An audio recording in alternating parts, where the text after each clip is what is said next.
Well, just kind of tell us about your at and being able to come through for your team in that moment. Yeah, I knew that he threw a lot of sliders to lefties, so I was just trying to see one up, and I got the first available to put in the outfield for a good runner with shoes to score the ball or score. You guys have been playing late in some games this year, and Dave's made the comment that you feel comfortable in that situation. Just felt like there was probably no panic in the dugout today. Yeah, there was no panic. We know what we can do, and once Souza got on and let off that inning with a hit, we knew that we had a chance to score and end the game. Parker, have you ever thrown an immaculate inning before? Yeah, that was a first for me. Yeah. Have you ever? I mean, like for any of you guys, have you ever been in a game at any level where you've seen that? That's the first time. It's pretty incredible. I think I've seen it once at the high school level, but never in college. That's pretty special.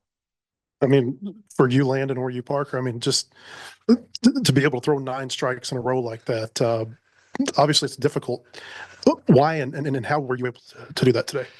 Yeah, I don't know. I just had a good feel out there. I was feeling pretty good, obviously. Had good command of everything that I was throwing. I don't think I threw a fastball even that inning. So really just having good command, trust my stuff. Just trying to do what I do. I like to think that I'm a pretty good strike thrower. So just kind of trying to command the zone.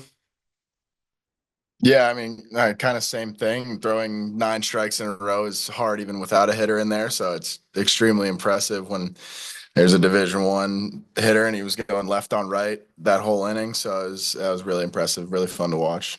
And then Logan, to see Nolan Souza get a hit after the struggles that he's had the last couple of weeks, how good did that feel to get that inning let off for you? It was awesome. We all know what he can do, and the struggles that he's been going through. It's not gonna be that long. He's good. He's a great hitter.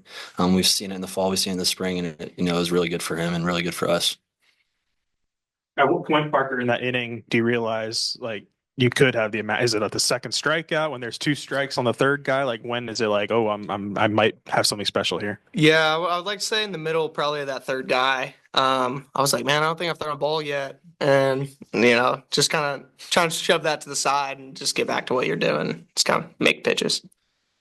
Landon, Charlotte had a lot of success early the past 2 days against Gabe and oh my gosh, who's the second pitcher that you guys have? Exactly. Pretty big name, yeah. Did that change anything in your approach early on and based off what you saw the previous 2 days?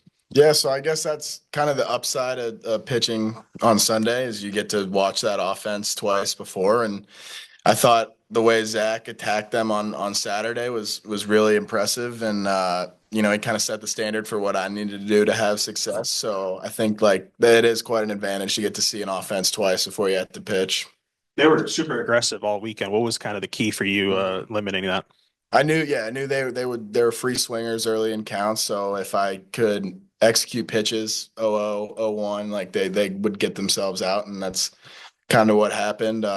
If you try to nibble or leave it down the middle and 0-0 count, they'll hit it, and they showed that. So I just try to execute pitches early. Logan, you talked a little bit this weekend about enjoying playing the outfield, and it's kind of gotten you into a rhythm. Was there ever any frustration early in the season dealing with the hamstring injury and the slow start, or were you able to kind of stay calm and know that you were going to turn the corner eventually? Yeah, I've been through this before, so there wasn't really any panic. It was just trust the process and trust what Coach Bell is doing in the weight room with me, and then the trainers and my work that I've been putting in. So there wasn't really any panic. It was just trust process and trust what's going on. You said you've been through this before, and I think I've heard Dave say that you had some hamstring stuff that hampered you at TCU too. Is that right? Yes. My sophomore year, it was almost every other weekend, so that was kind of frustrating. So I've been through this, and just stay calm and trust the process and trust the plan. Okay, so Parker said he didn't realize what was going on until halfway through the last batter.